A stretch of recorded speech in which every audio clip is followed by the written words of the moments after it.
I'm Sophia A Jackson, and I'm the editor and founder of Afridiziak Theatre News. And today we'll be talking all things Moreno, which is playing at Theatre 503.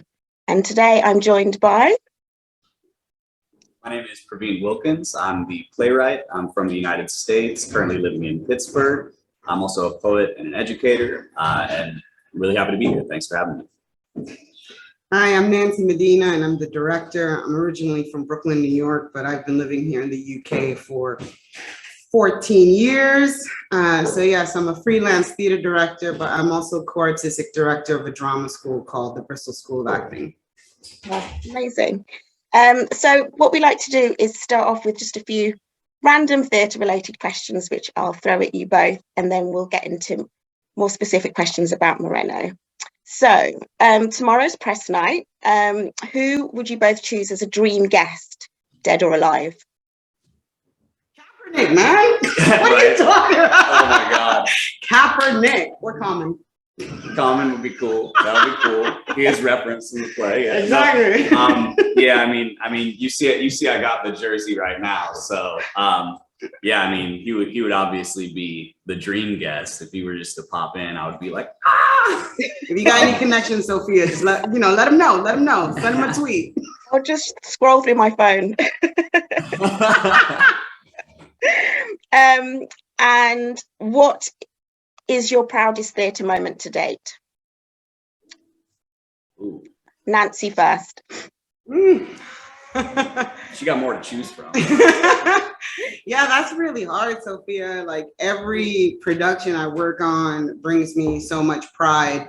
But probably one of the proudest things I have worked on is with young people that I work with in Bristol.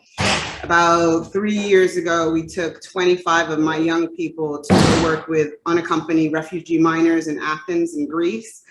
And we worked with about 20 of them and then about 80 different Greek young people. And we're working on for 10 days doing theater workshops. And that experience will stay with me for the rest of my life. There were 4 translators. It was very hard. It was very good. Yeah, I think that's one of my proudest moments ever. That sounds incredible. Pravin, can you beat that?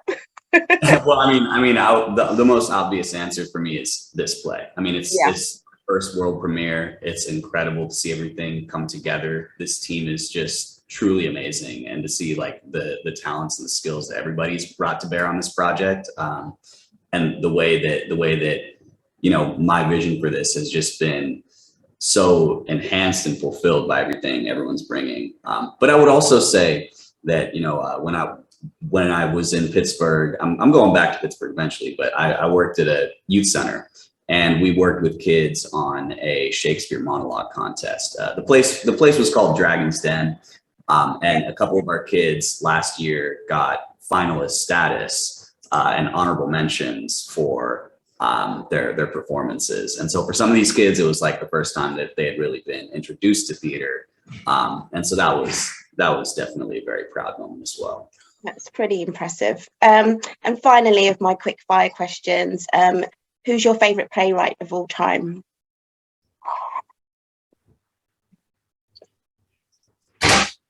That is a very tough question. Certainly one of the playwrights that really got me into theater was Lorraine Hansberry. So when I saw A Raisin in the Sun performed at the La Jolla Playhouse by UC San Diego students, that was incredible. And then also August Wilson, of course, being in Pittsburgh. Being in Pittsburgh. Sorry, just to say that you're in Theatre 503 at the moment, which is why there's so much background noise. Right, Yes, right. Sorry. Yeah.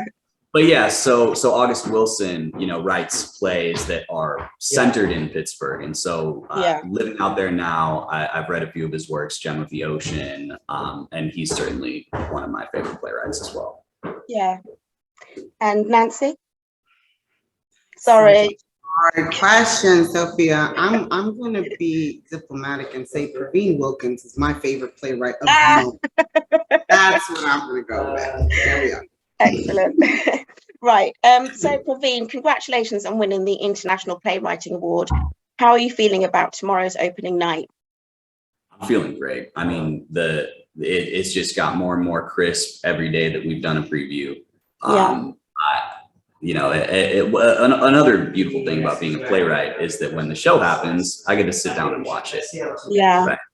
And so, there's some nerves for me, but I think really I'm just trying to be here to support the team, the people that actually have to be out on the field, so to speak. And so I'm thrilled. I'm truly thrilled. So have you had to make many changes from the script to now that it's actually on stage? Well, I wouldn't say had to. I would say we certainly found a lot when we workshopped the play a couple months back. We found moments that we really wanted to expand on, to explore more. There are things that have been added, things that have been cut, but I would say that fundamentally the script is the same one that I submitted to the competition. Yeah. And Nancy, what attracted you to wanting to be part of the play in the first place as director? Oh man, Pravin just writes like dialogue that sings, man. And so like the first time I read it, like I just felt like I knew these characters. I heard their rhythms. I knew I grew up with people like this. And I just think also how succinct he is in exploring very complex and nuanced themes that never feel like you're being lectured to, but just feel like they're part of everyday conversation. It was so exciting. So exciting to read the play. And Pravin, in your own words, could you summarize what the play is actually about? Yeah, so it's about these 4 fictional NFL players. They're all on the same team. The year is 2016, and Colin Kaepernick begins his protest movement. He begins his protest, which also against police brutality, systemic racism. This was a year of a lot of tumultuousness for Black and brown people in America, with the Black Lives Matter movement really kind of bringing to the forefront these issues of police violence and the police state really and oppression in America. Meanwhile, you have the political rise of Donald Trump happening in the backdrop, and so it's a moment of intense pressure for people of color in America. But the lens that we see all this through is in the locker room with the players and the ways that their relationships evolve and change with each other and with themselves over the course of that season. And what would you say to British audiences that think this might be too American for them? Yeah, well, I mean, I was asked a similar question in another interview. Yeah. And I think there are plays about sports that aren't necessarily popular in America, or movies that become popular because it's really the sport is not at the center. The sport is the vehicle for the story. Right. And so it's really a story about these 4 guys and ways that their identities complicate their relationships with each other, the sort of gaps between their understandings about various political situations, their place within the country. And so I think that those conversations are very much things that universal.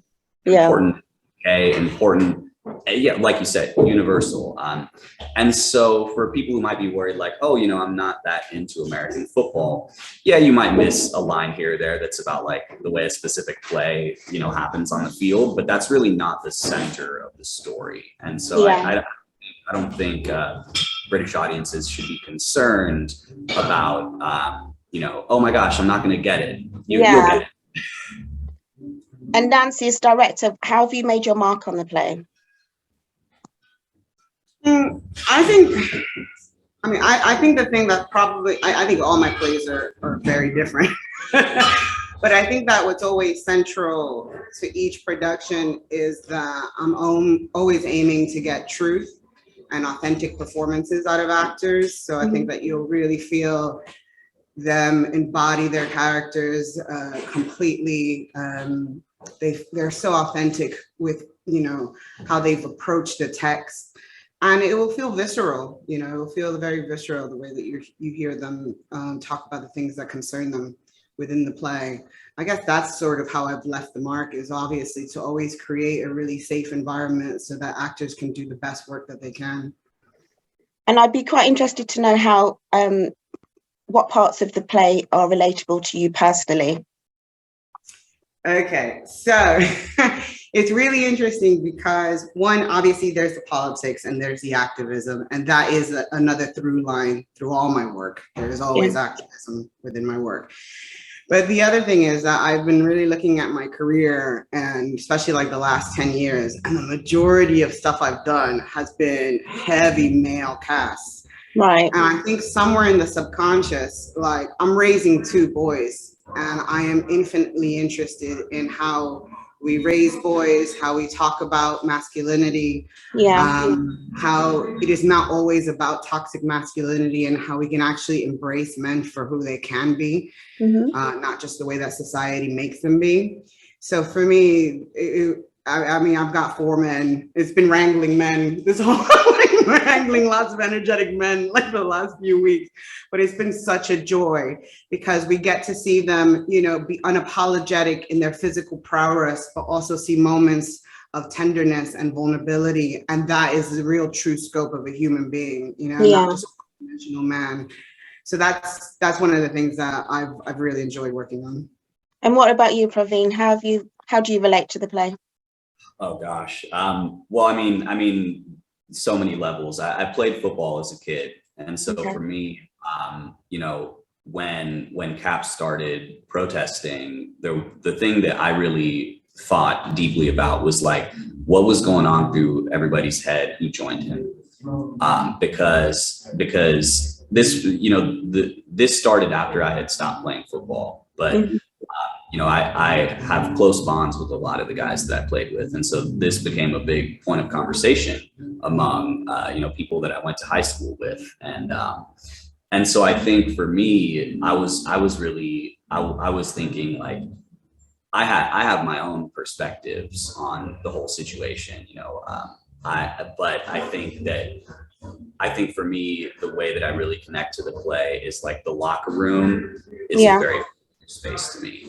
And being in a place where there's a bunch of people from different cultural backgrounds, class backgrounds, who are all together in one space with a common goal. Yeah. But then everything gets flipped on its head when you start to question, well, what is this common goal really?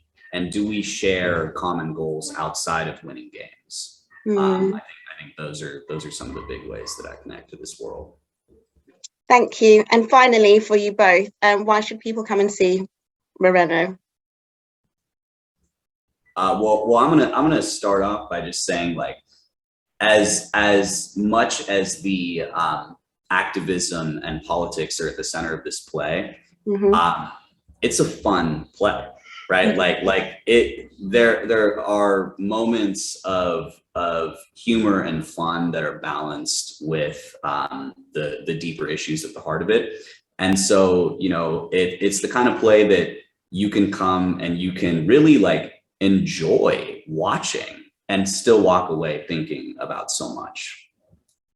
Yeah, I completely agree with that. And I think that there's been a really interesting discourse the last few years around the way that UK theaters program Black and brown stories, and that they tend to center around trauma. Yeah. And although there is, you know, obviously evidence of how an oppressive system can create trauma within these characters, there's so much joy and so much life and so much hope in this story, so that actually you can laugh and you can cry, and then you can leave really thinking about what you want to do to make a change in the world. You know what I mean? There's a lot of hope in this play, and I love it. That's a lovely note to end on. Thank you both, and all break a leg tomorrow. Thank you, Sophia. I appreciate you, Sophia. I look forward to coming to see the show as well. Yeah. We look forward to seeing you here, and thanks again for having us. Thank you. Thanks.